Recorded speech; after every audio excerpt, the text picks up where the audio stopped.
Giving honor to the spirit of water, primordial water, where it all begins.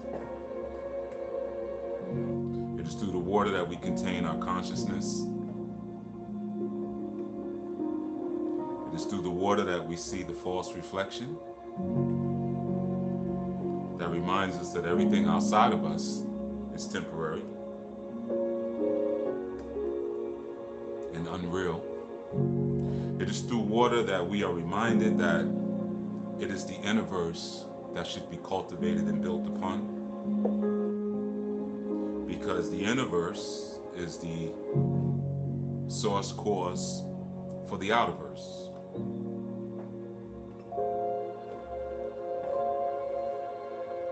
We give honor to the spirit of fire,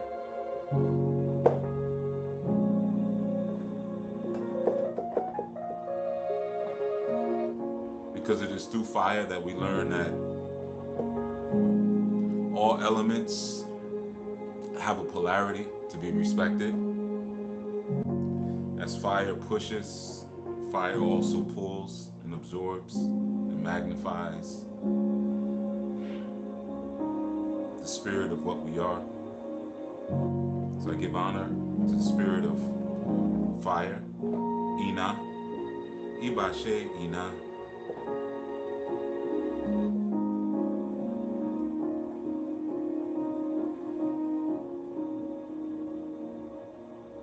We give honor to the spirit of air,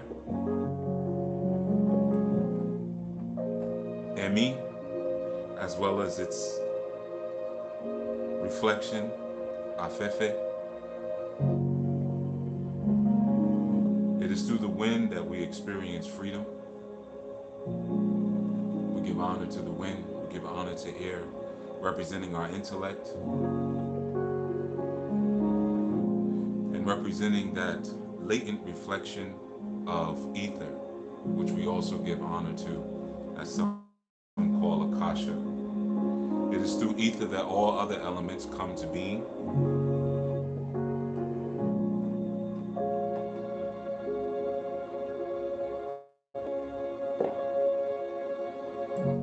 We give honor to the spirit of earth.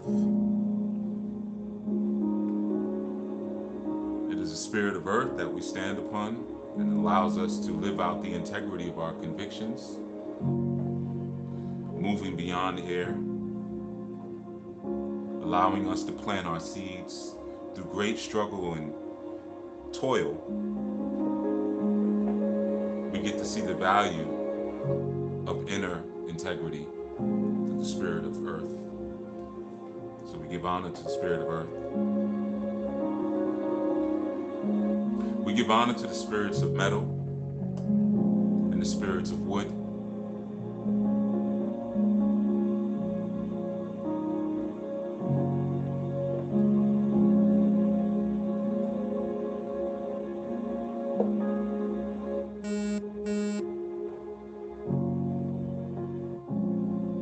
We give honor to the spirit of the Father,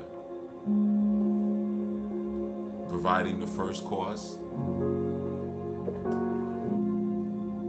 first thought, as reflected through the spirit of air. We give honor to the mother, who is wisdom. She is the wisdom that allows us to see the reflection of the Father. We give honor to the mother. It is through her reflection that we learn about the curvature of knowledge, as knowledge travels. We learn that just as the universe is built upon a curve and is infinite, the universe does not move in a straight line. The mother lets us know, just as water does not move in a straight line and there are no straight lines in nature, that everything moves upon a sacred curve. So we give honor to the mother, who is our wisdom.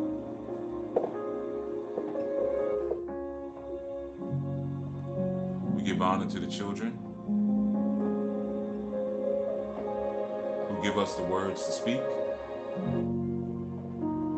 and remind us that interpretation and translation is never necessary when one is truly functioning from Zen. give honor to our sacred Elohim.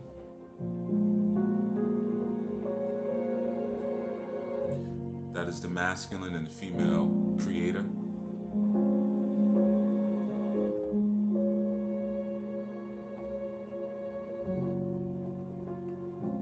We give honor to reflections of civilization to remind us what our original integrity always was and what we are returning to.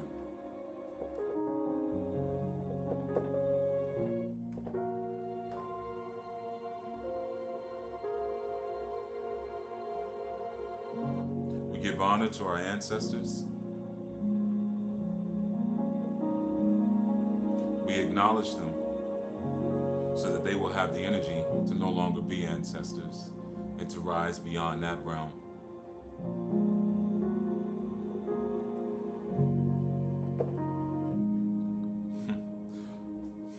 We give honor to all of our sacred guides, helping us to return back to our greater selves when things were right and when things were new, and when we're living in our sacred purpose.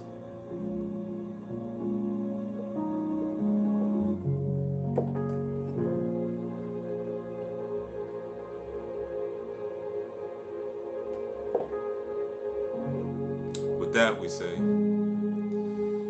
Ashe, Ashe, Ashe, Ashe,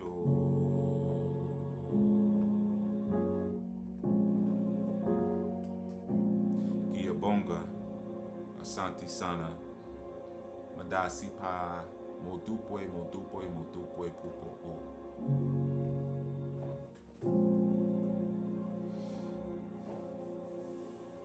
Welcome, everyone.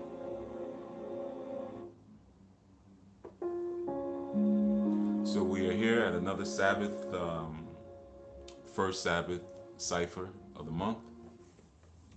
And of course, we always open up our ciphers with a verbal libation, not too dissimilar from what I just did.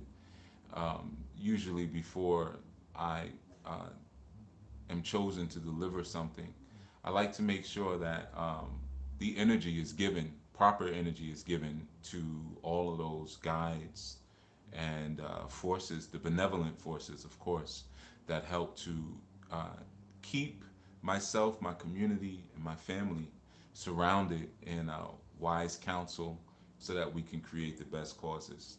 All right, so we, of course, invite those energies into this space and we will exit them as need be when we continue forward.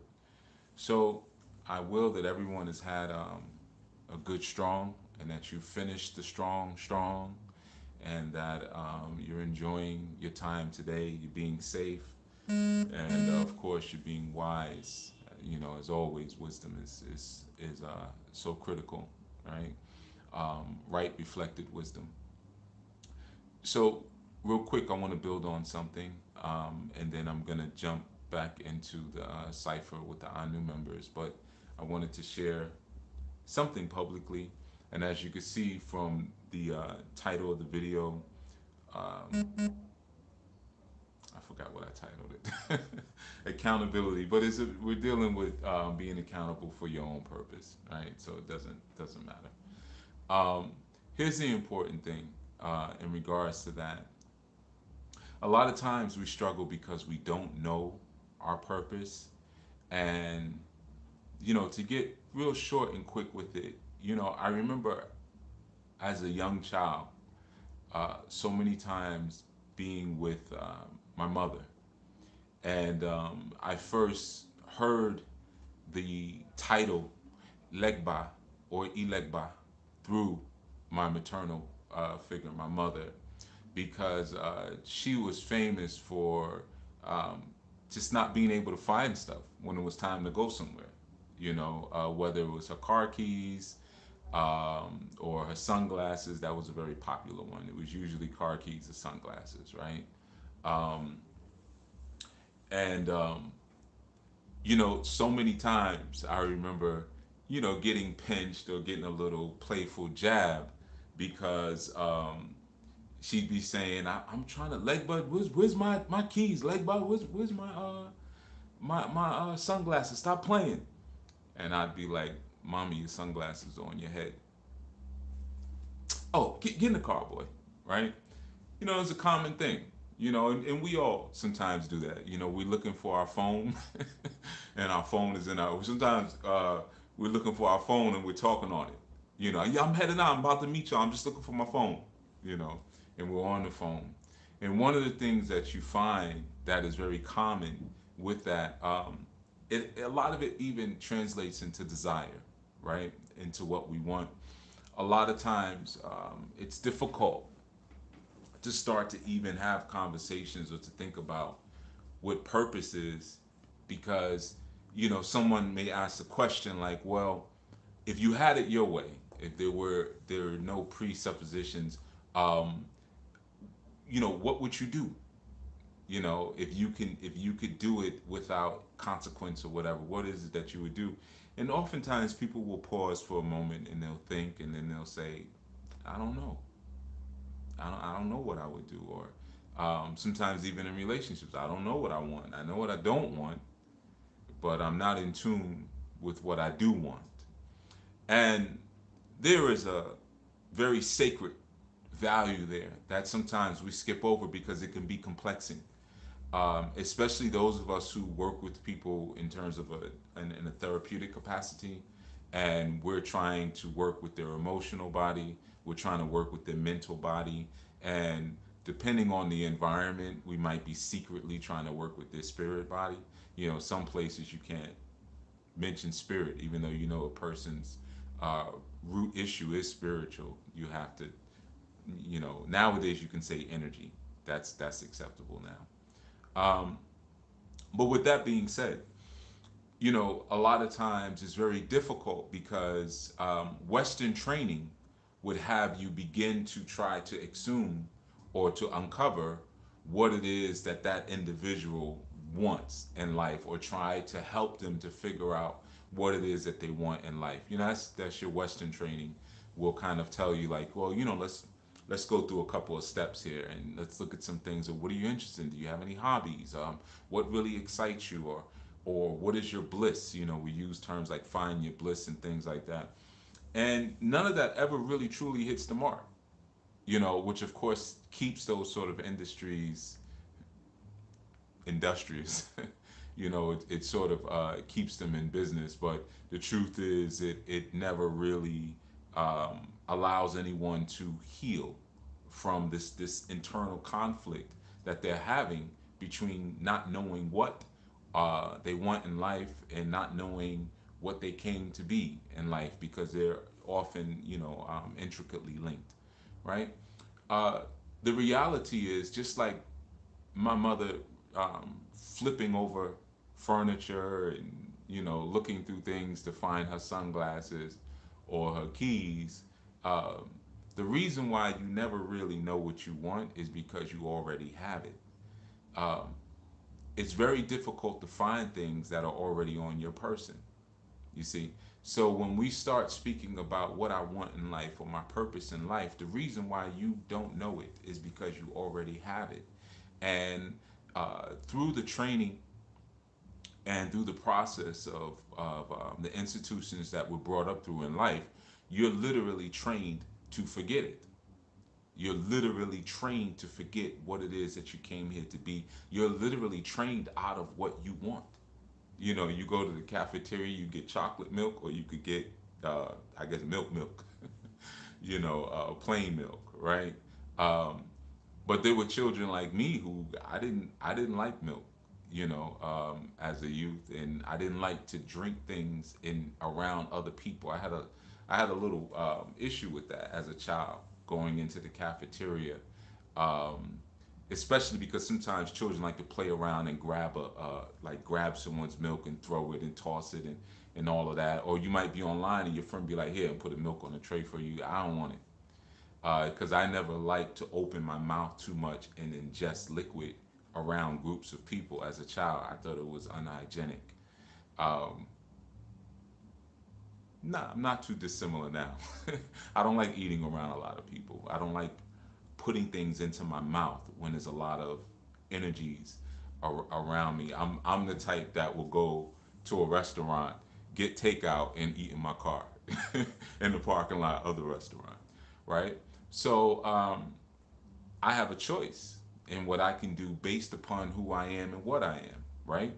But those institutions, they try to deny that choice, and oftentimes when a certain genius is showed in a youth, there will be a certain segment that will celebrate, and then there'll be a certain segment that the alarms will go off. And sometimes that genius is, no, I'm not drinking in a room full of people. I'm not ingesting something that holds spirit. Not to mention, this came off of a cow's titty, so that's kind of, it's nasty, so not to mention that, but on top of that, there are all these wild, crazy energies inside of this environment. I got the custodian that maybe is a pervert. I got the lunch ladies that don't want to be here. I got the teachers who are, taking out their issues on students. And then I have students who maybe are traumatized. And with all of that energy, you want me to take something that's liquid, that's absorbing all of that, and put it inside of my body. And then after this, go sit still somewhere and not feel the trauma of this the 115 people inside of this space, right? So it's just an example. So the thing is, getting back to purpose and our desires, we already have it. Now, the problem is, when we say we have something or we possess something, oftentimes we're limited by our perception of I. We're limited by our perception of the self, right? Um, a lot of times when I'm home, when I speak, I usually have an instrument in my hand.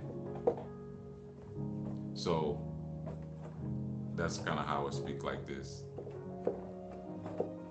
right? So don't be alarmed if you see me jump and hit a key again here and there. It helps to flush out internal chatter because while I'm speaking, it gives my conscious mind something to focus on. So here's the thing, it's the perception of I. We're brought up in a society where we're trained that I exists within the perimeter, or yeah, the perimeter of our body, right? So here is our personal space, and we may even account for 4 feet or nowadays 6 feet outside of our physical body to account for our personal space, right? And that is such a harmful, uh, and barricading concept to actually finding purpose because it limits you, it isolates you. If we come from an eternal spirit that cannot be contained in one environment, why would we assume that we are contained in one environment? In fact, sometimes you go into a space and you feel the vibes of a space, and you say, "Man, yeah, something doesn't feel right," or you come into a space and somebody feels your vibe. I didn't see you, but I felt like you were here, right? So in that, you have this concept that you extend outside of your physical. Really simple, and sometimes we have ways of perceiving the world that are given to us, which kind of make us an island inside of the concept of the world terrain, right? And we are this unrelated island trying to seek and find relevancy inside of the arena of the concept known as the world. And then sometimes we'll extend further and we'll say the universe. And we don't see the connection that we have with all of those things around us, right? Because again, we're only localizing ourselves to the body that we can or we choose to conceptualize, right? Um, but there's another way of looking at the world. And one of the other ways of looking at the world is from a very transactional perspective, right? And I know because many of us, not all of us, but many of us live in a capitalistic society, and we have maybe even ended up on the landmass that we are because of someone's pursuit of toxic and extreme capitalism. So when we start to use words like transaction, it begins to feel very cold. It begins to feel like there's some sort of nefarious concept that's getting ready to be introduced, or maybe even subversively intruded into our systems. But transactional is not a bad thing when it's done within the warm relationship of a community. You see, when you're transacting among friends is perfectly fine. And the truth is, everyone that you're around and you should be transacting with should be a friend. Everyone, every relationship you have should be a friendly one. But because of the way we're trained in institutions and how we're centered and pivoted upon a survival imperative, we tend to be very, we almost become xenophobic. You know, we begin to become very cautious when we're around people. We become very secretive, and we become very sly, even with those who we might, call friends only for political reasons, right? But if we're all vibrating with the love or the energy or the spirit of our original integrity, it would be impossible for us to not adore one another and not to be friends with each other if we're all vibrating with that.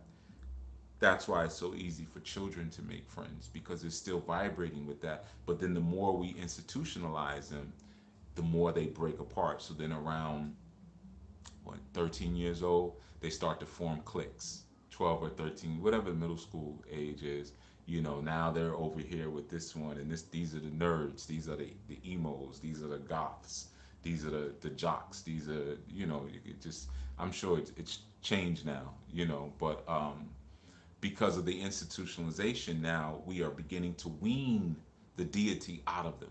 So once we begin to wean the deity out of them, we begin to wean their integrity out of them. You see, purpose is in the moment, uh, but purpose pursues only one thing. And the one thing that purpose pursues is integrity. That's it. It's not very complicated. What becomes complicated is the rough road along the way. Now, what is the rough road along the way that removes deification?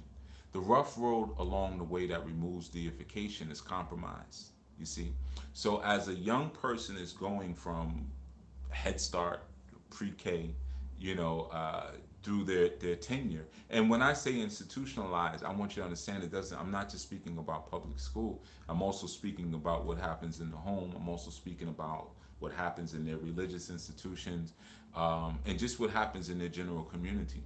Because all of these different components now cultivate, they create this mental agricultural ecosystem that now remove them from their standing, their pure integral standing inside.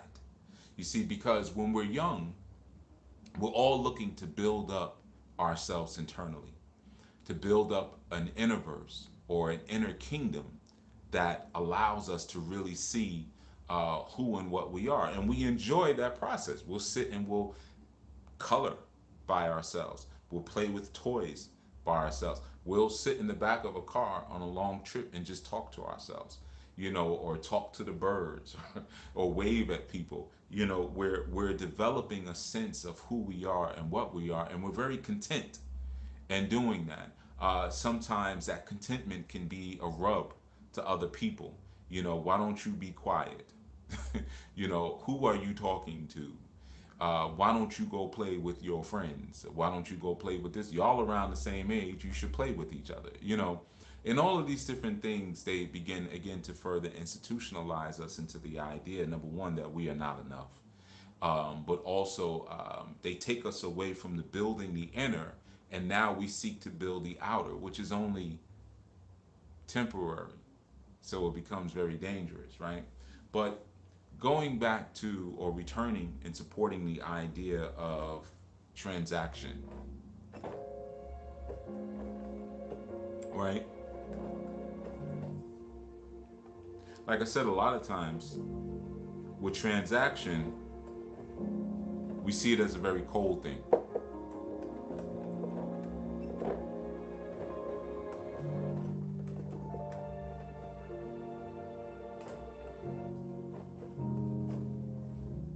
but it's not. See, transaction establishes relevancy. And when you're institutionalized, your relevancy within the world context is removed, right?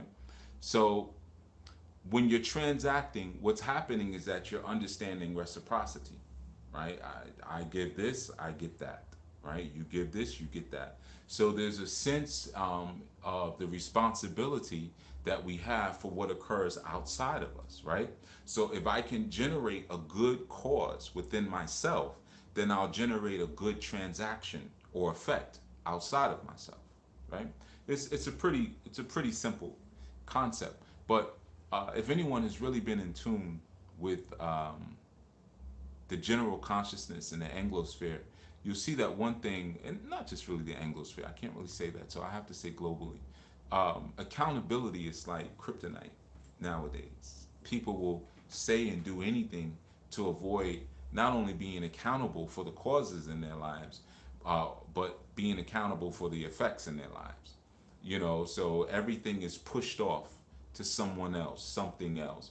Never taking ownership of your own transactions, right? So because once you establish an understanding, and this is just one understanding of how we move through the world, it's not absolute. There are different understandings of how we can move throughout the world, and they all work at different times, right? And you have to learn through your own wisdom when to apply what. Or sometimes they all work at the same time. It's a triage. It's a triplicity, very similar to omniscience and omnipotency and ubiquity. That idea of just being everywhere, knowing everything, being all powerful. They actually all work together. They're not really separate concepts per se, and they all need one another. So the same way that you may move through the world and you may see yourself as an island, but at the same time you see yourself as a transactional being, they work hand in hand with each other, right? But through transaction, now we see, like I said, relevancy. We see our placement. When we start to look at what's around us, when we start to look at our lives, and I'm using our lives loosely because it's not your life, you can't own it. But when we start to look at the reflection of life that exists within the sphere of our awareness, we start to take ownership because we say, these are the transactions that I'm making. So if I don't have any friends, that's a transaction that I have made. You know, if none of my relationships seem to ever work out, that those are transactions that I'm making. If I never have any wealth, those are transactions that I'm making. If I don't have good relationships with my children, those are transactions that I'm making. If I'm generally happy, that's a transaction that I'm making. If I'm at peace, it's a transaction. If I have a relationship with my creator, that's a transaction. If I have a relationship with my maker, that's a transaction. Yes, two different things. We'll touch upon that in a second. Um, so I start to see the responsibility that I hold for the transactions and the life that exists around me. So just in that moment right there, I recognize something very important. I recognize that I extend outside of my body sphere.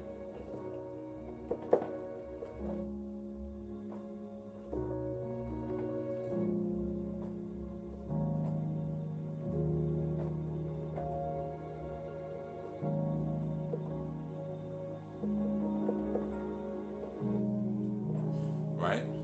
So if I extend outside of my body sphere, then this concept that I am only what my five senses can populate in my thinking is a lie. It's a lie, right?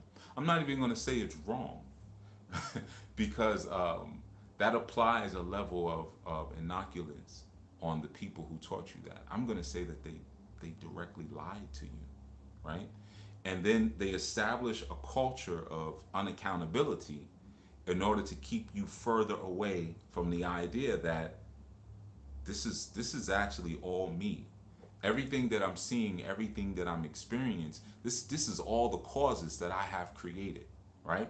So if I have the ability to create those causes and now live out these effects, because we are in the three-dimensional realm, which is the realm of effect, then I should also have the ability, and I can take the unction to now change my effects by changing my causes, right? But now, if I begin to change my causes, then that means now I'm tapping into my ability and my power to create or be creator. So now I'm tapping back into my divinity. You see, that's dangerous. Now, some will celebrate that genius, and some will be afraid of it. For instance, when I play,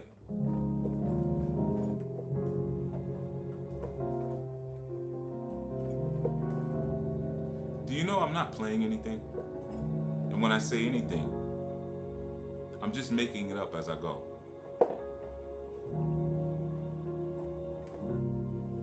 That's why the keys change so much. So what am I tapping into? My ability to create. Now, I remember as a youth sitting and playing, and my mother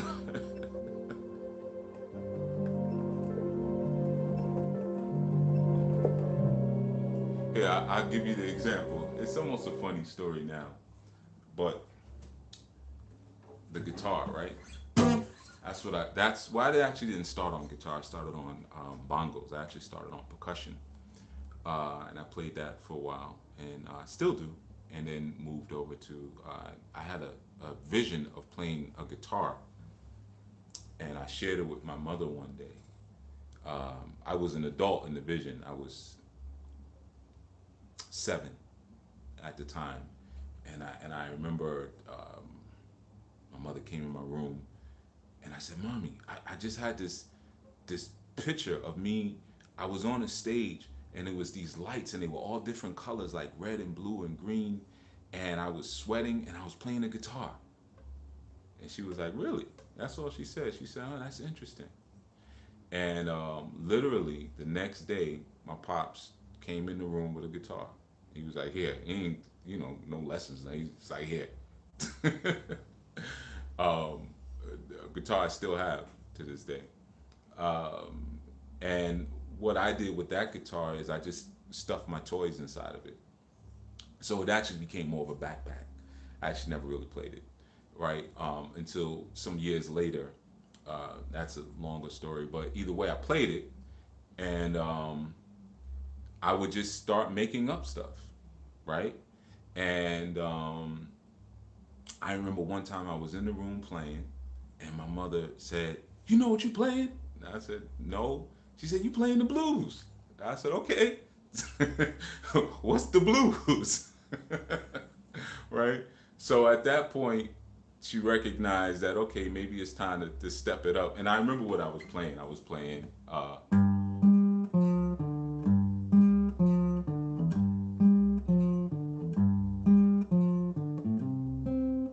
Now I don't know where I ever heard that, but it just sounded like something that should be played. And then she heard me. She was like, "All right, maybe it's time to step it up and get him some lessons." So she took me down to the YMCA. Uh, yeah, it was the YMCA, right? I don't know if they call it that anymore, but and they had on Sabbaths they had this guy giving guitar lessons, right? So we went in there, and I, I don't know how long it was, maybe an hour or something. I don't. It felt like an hour. It might have been like 15 minutes. So he sat me down. He's like, "All right, take your guitar. Do you know how to tune it? Whatever." I was like, "Nah, I don't know none of that." You know what I mean? Like I still got toy. Like it was still rattling from having toys inside of it. Like it was. Like I'm like, nah. You know what I'm saying?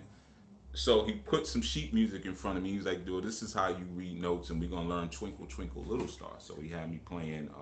If I can remember. No, I don't remember it. I don't remember. But anyway, Twinkle Twinkle Little Star, right?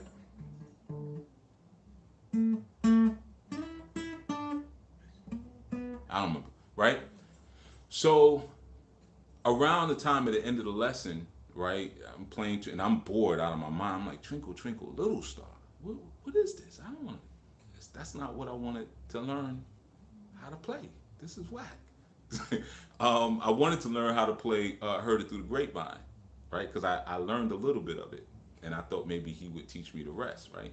So my mother comes in the door, right towards the end. I guess she's listening in the hallway, and she was like, she came in the room. She was like, I don't think you understand. I remember this conversation. She was like, my son can play, like he can play for real, and you got him in here playing Twinkle Twinkle Little Star, and my son plays the blues. And suffice it to say, the next Saturday that came, I was playing basketball. She was like, "No, we gonna put you in basketballs. In basketball, you get a little intramural squad here. You're not going to guitar lessons anymore." So that was my one and only guitar lesson I ever had. But yeah, she wasn't feeling the Twinkle Twinkle Little Star because she knew I was beyond that. Now, what was Twinkle Twinkle Little Star doing? It was institutionalizing me, right? There was a genius that was already present. Now, what was the genius? This child knows certain musical styles without actually hearing them and knowing them. Somehow these styles are already active inside of this child, right? And on top of that, if you put him in front of the radio back then, it was a dial, he can play anything that is on the radio, which is basically how I taught myself. I would just literally just go through the dial. As soon as something came on, I would just start playing it, right? Um, and then I taught myself how to read music. That was pretty easy. You just get a book and it shows you how to read music. So once I learned how to read music, then I was able to teach myself theory, music theory, right? This is all before the age of like 12, right? Um, so she recognized, she used to say, he's a genius. He's a musical genius. So she recognized there was a genius there, and this genius was about to be squashed out, right? So, what was that genius? What was that gene? What was that gin? What was that genesis? What was that imagination that I had when I had the vision of the person playing guitar and or me playing guitar because it was a grown man, and I just remember being like drenched in sweat. But what was that vision that was there? And what was the importance of it? Well, that vision that was there was a flash of my own integrity that I received at my God age. Now, what is my God age? Seven. Seven is the God number. So at that age, wow, I'm supposed to be on stage, like doing this. Like this is what I do, right? This is what I was made to do. So there was a genius there that one celebrated, but then when I went for the lesson, he was like, "Nah, what am I supposed to do with that?" Like, there's no, I can't interpret that. You see, so the desire to want to interpret is what takes us out of a Zen space. You know, sometimes, like I said, I'll just start playing. You know,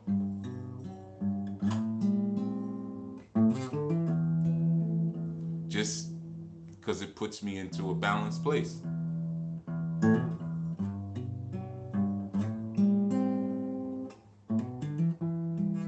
right? So just the feel of the strings, just touching things, you know, even though the guitar is out of tune. So what? So now, why is it that it being not taught, not written out, not quantified is so important to your Zen, right? Because there's certain things that require no translation. And when you seek to translate them, you take the divinity out of them, right? So, one of the examples of that is the sound of the ocean, right? Uh, does the sound of the ocean need to be translated into different languages so that it could be placed on Audible or on Kindle? Can you place the sound of the ocean on Audible or Kindle in different languages? To seek to do so would even be a foolish endeavor. It would reveal who and what you really are, right? Or when you sit at your window and you're drinking some tea and you have a nice book and it starts to rain and you hear the sound of the rain on your windowsill outside, and then there's a certain mood that comes over you because of all the negative ions in the air now because of the rain, just the sound of it. How do you interpret that? How do you translate that? Right? You don't. It doesn't need to be. That's the point. It doesn't need to be. And to do so would now seek to extract the divinity away from it. You see? So our purpose oftentimes, or the things that we want, are already present within us, but then we seek to translate them. And then when we try to translate them inside of temporary institutions, they lose relevancy because now the transaction no longer makes any sense. So it's difficult for us to understand that because oftentimes we can be so short-sighted that we see certain institutions as being permanent, right? And not really understanding that every institution that comes and goes is here for the age. It's here for social construction, right? So, many years ago, my grandfather, he owned a shoe repair shop, right? Um, but it was really a gambling spot. I mean, statute of limitations. Plus, my grandfather's no longer here in the physical, but it was a gambling spot. But they actually did fix shoes in there too. The place was huge. We used to do everything in there, man. He used to do this thing too. He used to have me fight other children in there. That was always fun. All they used to do this thing like I'd come in there and be like, "Yeah, your grandson big as da da da." They cursed a lot. You're like, "Yeah, man, whip your grandson's ass. He can't whip Terrence's ass." Next thing you know, I'm wrestling some kid on the floor. This was like regular, every strong and uh, wrestling and fighting some kid I don't know on the floor. You know, they probably was betting on it, knowing them and their crazy behinds. My grandfather had a real wild crew, but the point is, those institutions are not as popular as they used to be. I mean, you still got gambling spots, but shoe repair, shoes are more disposable now, right? So people are not really, getting their shoes cobbled, like they used to. So if I was institutionalized to some degree, um, by the desire to want to maintain and cultivate that institution, when it fades now, I would lose a sense of purpose. You see, people who many years ago, there was an industry that one of my elders was in by the name of lithography. And lithography is basically um, photo editing, right? Let's just look at it like that: photo layout and editing. But what you can do, I won't even say Photoshop. What you could do with some of the free programs that you could download or use online. I remember being at where he worked, and it would take like a team of maybe 11 people to do, and this may take 2 3 days, of typesetting and taking a razor and removing imperfections and airbrushing and things like that, right? um, that institution, that field doesn't even exist anymore. So when I say lithography, I actually have to explain what it is, right? um, so when we are invested inside of institutional thought and thinking, we begin to lose relevancy in our sense of healthy transaction. You see, um, and the problem with that is that we're not invested in what's internal, right? What's internal, deeply internal, is always going to be what's eternal, right? And it's going to be the things that are real. It's very similar to, and this is important in this concept of finding purpose, is how we find creation. When you follow the tenets and the ideas of a creation story, you begin to see how you can recreate yourself. Now, one of the things where it becomes problematic is that today we're taught that creation happened, right? And that's one of the most detrimental things that you can ever tell a young person or anyone who's seeking for an understanding of how to truly examine life. This is a story of what happened, because the first thing, I mean, a young child will ask, who seeks relevancy and transaction with that story, is, when did it happen? You can never place it, right? So you'll make up something. You know, why did it happen? Then you'll make up something again. Oh, because he loved us. God loved us. you know, um, but there's always something silly that we have to make up because of the perspective that we approach that worldview of creation, how the world was created, right? As opposed to seeing it in a very simple sense like this: the world is creating and is being created as we are creating and being created. Because if it was something that only happened once, then we would know without a shadow of a doubt that it never happened. Okay? Anything that happens one time never happened. Ever. It's impossible. Right? Now, how do we have proof of that? That's the beauty of light. That's the beauty of sound. It teaches us so much about creation, and it teaches us so much about the truth, right? Um, Things that do not reflect are not witnessed, right? So here's an example. If I do this, right? I just hit the right. If I do this, right? Now what made it real? Even though I could just hit this once, right? I'll hit this. What made that real? It wasn't the fact that I did it. It was the fact that it reverberated, right? So when you think about sound, in order for a sound to be made, there's a creation of what we call a sound wave, right? And the sound wave moves at a certain frequency, right? You have high frequency, you have low frequency, you have short waves, you have long waves. Don't worry, I'm not going to turn this into that. So what happens though is that when, just like a wave in water, when you create a disturbance within the sound field, it ripples outward. Now that rippling outward is now it's something that hits your eardrum, right? Vibrates the eardrum. The eardrum then sends a signal into the brain and interprets it as whatever it was supposed to be, right? However, if that thing was to happen one time, there would be no ripple. So if I did this, or let's do a muted one, right? There's a difference between, and you can probably hear the difference between, let's say, right? And one is muted and one is free, right? Right? Now, it's just a small example. So the muted one, you kind of know within your mind that it's not doing as much as opposed to me letting it ring out, right? So just like a wave, if I throw a pebble into a pond and there's no wave, I didn't throw a pebble. It doesn't exist. So the only thing that truly exists is that which repeats, right?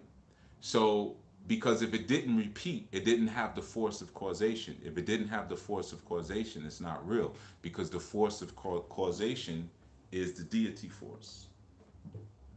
Okay? It's a very important thing for you to keep in mind. So when we look at creation, there's no way that creation could have ever happened if it only happened once. In order for creation to be a real bona fide thing, it's something that is still rippling outward. Now, why does that become such an important concept? Because a lot of times we don't take accountability for the causes that we create. We don't recognize that what we're seeing rippling outward in our external environment is the realness of what we've created. uh, if we didn't witness it, then it wouldn't be real. So it repeats, it repeats, it repeats, it repeats, it repeats, and repeats. Now, where's the drama in that? Where do we get that to, or how can we get that to stop? Right? That's essentially what we want to do. How can we get that rippling to cease and no longer continue? Well, remember, the universe is built upon a curve, right? So nothing goes straight out. It goes out into infinitum, but it will move in a spiral infinitum until it's stopped by something that is of greater or equal force or mass, right? So what happens is a lot of times we get caught into certain institutionalized traps of inaccountability or unaccountability because we send a certain cause out because we have a certain mindset. And then when that cause comes back to us again, we still have the same mindset. So what are we doing? Well, we're doing nothing but amplifying it. You see, we become the K value. Now, the K value in, um, your sacred shapes, we'll say, your K value is your amplifier, right? You got to always know that. It's just no different than when you hear me speak about Yoruba and the value of the O. Ogun, Oshun, Orangan, Olokun, Olosha, all of those O's, Osogbo, right? What does that O represent? Well, the O is bringing forth the spirit of whatever comes after it. Well, K is interesting because K amplifies whatever comes after it. If you look at the shape of a K and how it has that thing like this, it has a line this way and it has this, right? Or really this way. I don't know which way it will show on your screen, but you know how a K is designed. That actual this here represents amplification. It takes something smaller, makes it bigger. Just like if I was speaking into a loudspeaker, the cone is like this. So it takes my voice, it sends it out further like that. So the same thing goes for, if your name is Kevin, the K amplifies the Evan, right? If your name is Camille, the K amplifies the Emil, right? So what happens is that when our mindset is still institutionalized and our time comes back around for us to make certain changes, all we do is amplify them. Now, why are we amplifying them? Because we're not free.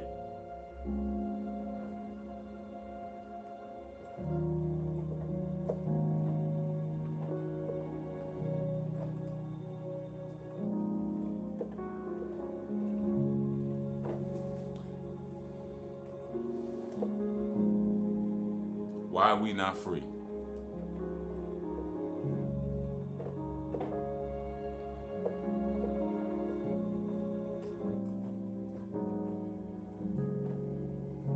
We're not free because we still have in our mind that what we want and who we are to be still exists outside of the sphere of our own effects and the power and the ability of our own causes. Now, why? Again, because of what I said earlier, because of how we've been institutionalized to believe.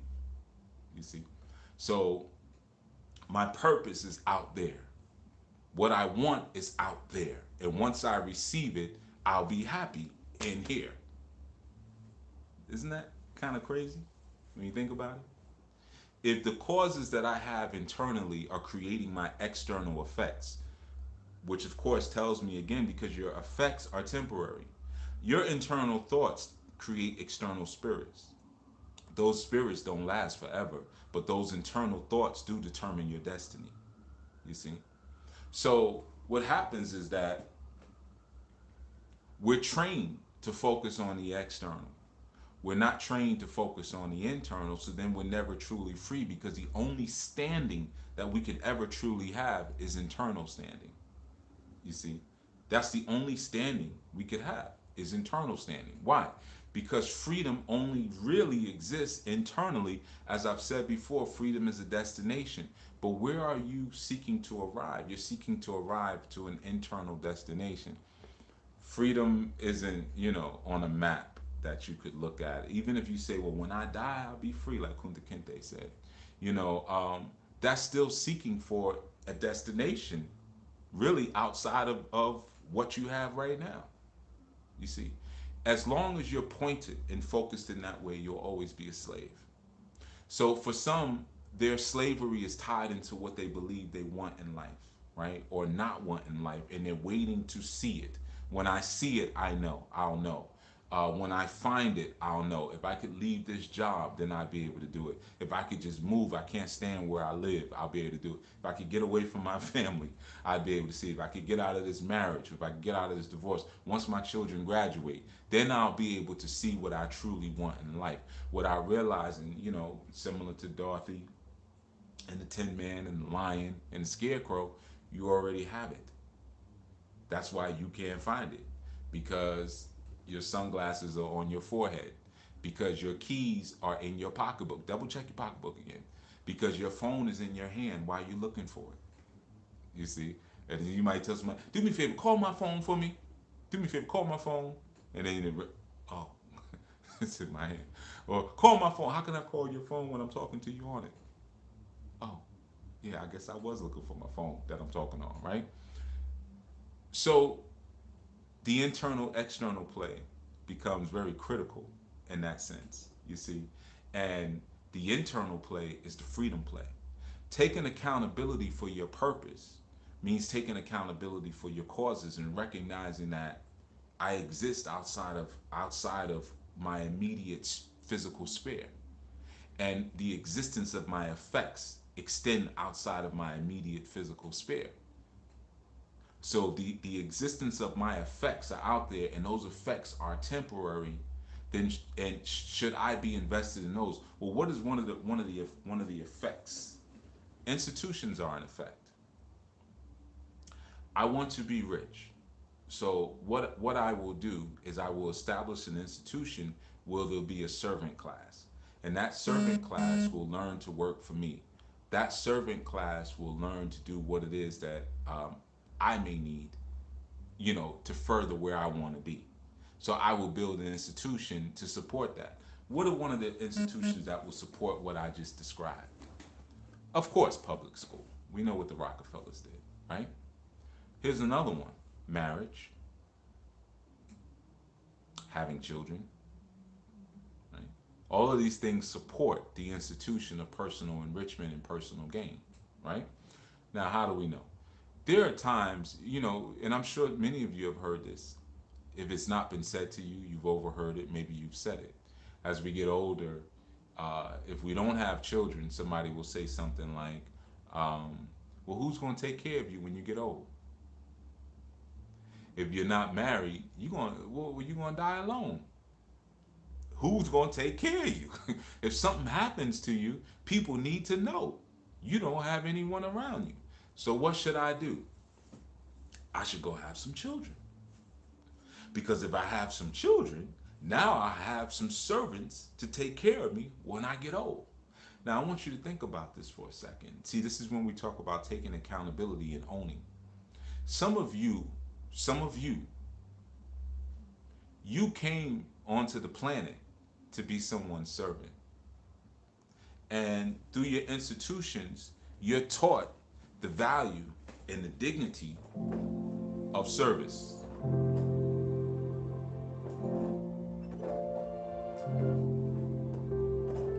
Service is such an honorable thing,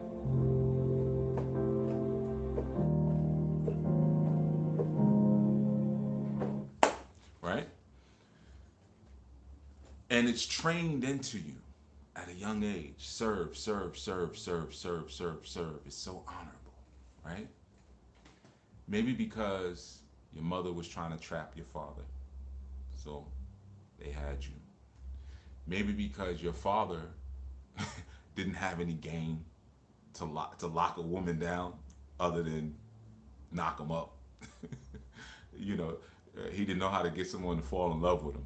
I know what I can do though. I can knock her up. Nobody else will want her, right?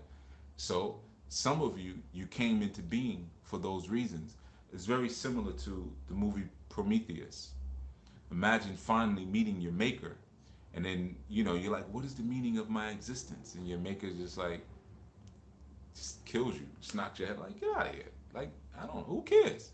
You're not that important, you know. Or imagine if one day your toilet became sentient, right? You decide to get this special Hashitashi toilet from Japan, you know, the Super Flush 4000, and that toilet one day becomes sentient, and it asks you, what is the meaning of my existence? What do you say? Right?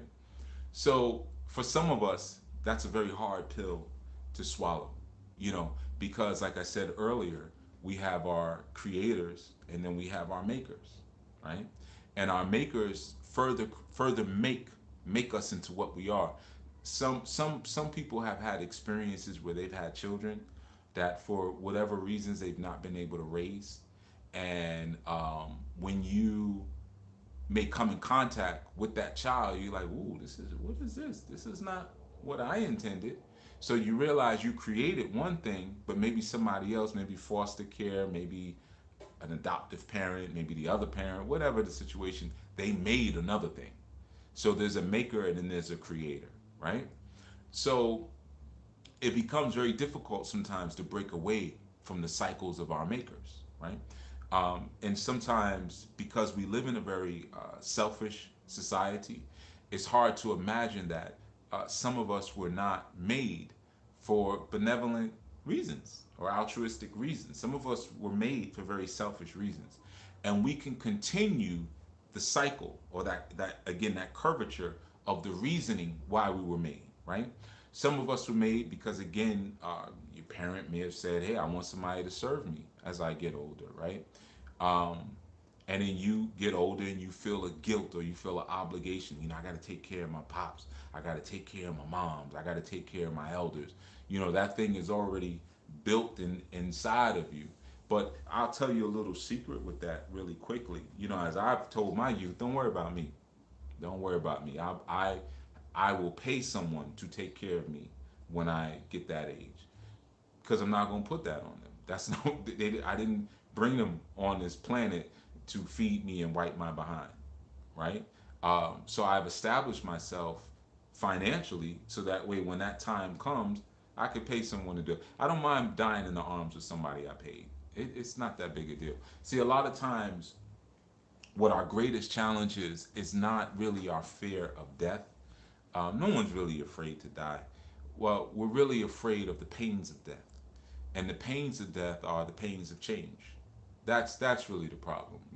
So a lot of times when we go through things, first things we say, "Is this gonna hurt?" We go get a shot. Is it gonna hurt?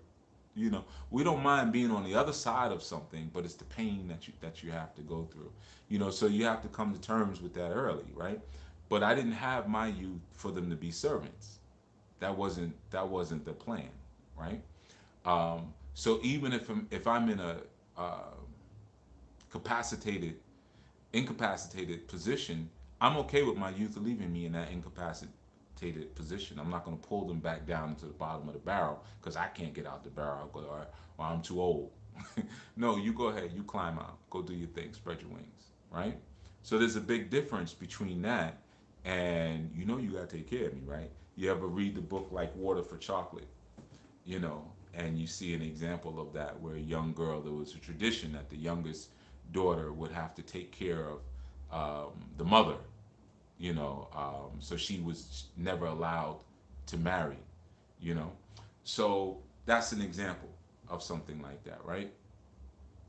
So it's hard sometimes for us to break away from the intention of our maker because our creator has placed something inside of us. It's a genius that propels us or compels us to return to our original integrity. You remember what I said earlier about integrity?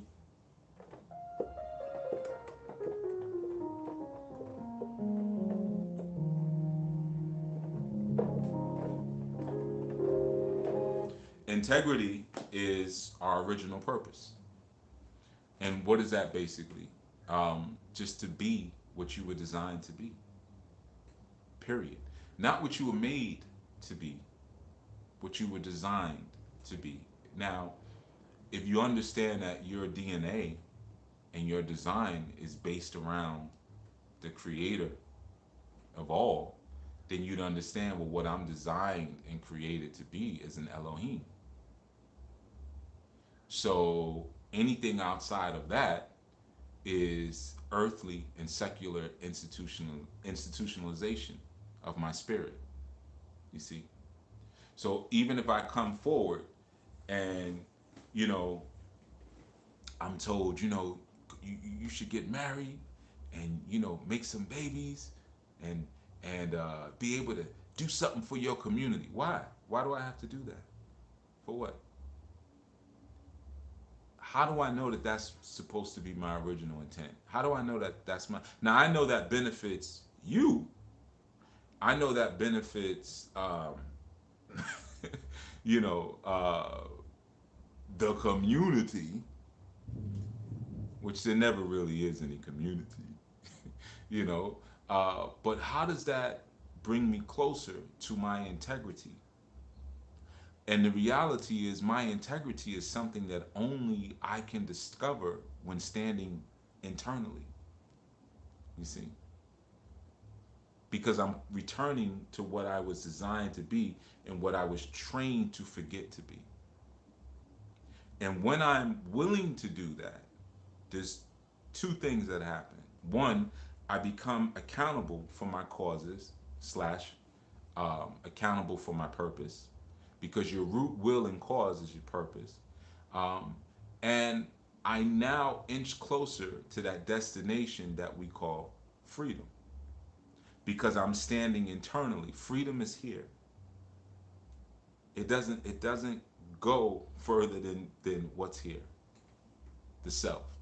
You know, freedom is the dominion of free. It's the dominion of free. So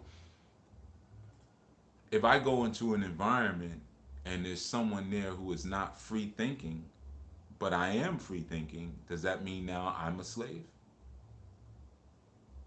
No, because I am still experiencing freedom. So that tells me right there that freedom does not exist in the physical.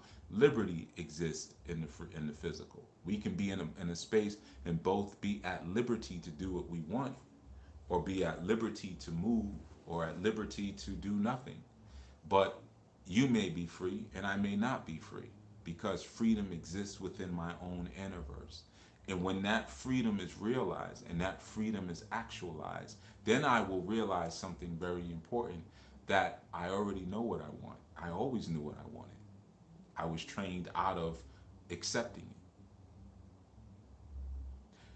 When I went to go play Twinkle Twinkle Little Star, I didn't want to play Twinkle Twinkle Little Star. Now, and you know what's so crazy? I think I still have somewhere the paper he gave me. He gave me this folded up yellow paper, and inside was the actual sheet music. And I learned how to play it just because it was there. Why not? You know, and I was ready for something else. But I was already free in what I was doing, and inching closer to internal freedom, which inches me closer to my purpose. Now, of course, there's a rough road, like I spoke about earlier. I walked that rough road. The rough road is compromise. There's always your challenge in life when it comes to freedom and purpose is the battle between compromise and integrity. I compromised, right? And I compromised because I thought that through the teaching of certain institutions, I thought that that would keep me from the pains of death, because I was afraid to go through the pains of death. Now, some of those pains of death may have been isolation, it may have been poverty, it may have been just not being able to experience the creature comforts of the Western world. All different reasons that I've compromised, and I'm sure you have too. Before maybe the curvature hit you again, and you looked and said, "Oh my goodness," because a lot of times you make so many stale compromises that we don't realize them. They're very minor. Sometimes it could be something as simple as someone mispronouncing your name, and you say, "You know what? It's fine. Just come out." Right? That's a stale compromise. So now I'm allowing you to affect the vibration that you're rippling back out to me. You're rippling back out to me something that's not even real. You just made up something. You know, my name is Yuya, and you decide to call me, well, my friends do call me you, but my friends, right? To make it easy on you, hey, can I just say, hey, you? Like, hey, you? That's a corny joke a lot of interviewers used to say to me when I was in corporate America and I would go to interview. And they say, well, oh, like, hey, you. No, I don't want any coffee, thank you. Let's just get through this, right? Stale compromise, right? So you make enough, and why would you make a compromise like that? Well, look at what they're paying. Look at this place. Look at the office I'll have. Yeah, call me whatever the hell you want, as long as that check come in every 14 days, right? Stale compromises. Now, with every single stale compromise, integrity is lost. And sometimes so much of it is lost that you won't even make it back in this lifetime because you might not have the strength and the will of integrity to go back, right? So that is what I wanted to build on today with you, the accountability of your own purpose, right? And I know it's a serious topic, and it's serious because there's a lot of people who are sitting in depression right now because they don't know what they came to be or what they want to do with their lives, and as a result, they're just very durational, in terms of the living, just day by day. I don't know, I just trying to make it day by day, as if the world is supposed to be so arduous and so painful. But that's because your worldview has now locked you into a day by day mentality. I'm just trying to keep my head above water. But if you're made from the DNA of deities, I read somewhere that you walked on water at one point. At least your great uncle did. So why are you just trying to keep your head above water? See, that's the power of institutionalization. I can trick you out of knowing who and what you are, and once I can do that, then you'll never know not only how to treat yourself and regard yourself, but how to treat and regard other people like you. You see, that's the world's greatest secret. Who are the people of the Most High? Who are the people of the Most High Elohim? Right? If we can keep that a secret long enough, then we can keep them institutionalized. If we can keep them institutionalized, we can keep them slaves because they go hand in hand. Okay? All right. So that's what I wanted to share, or that's what I was told to share with you all. And willfully, that gave you something that you could use and power forward with.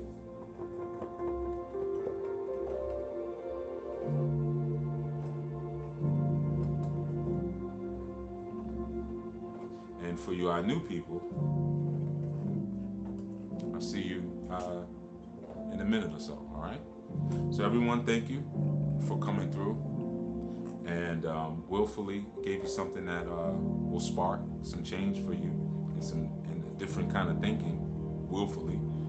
And peace to everyone who came in a little later. And thank you as well for the offerings as well. All right? So enjoy the rest of your day. Chief Yu Yao. Peace.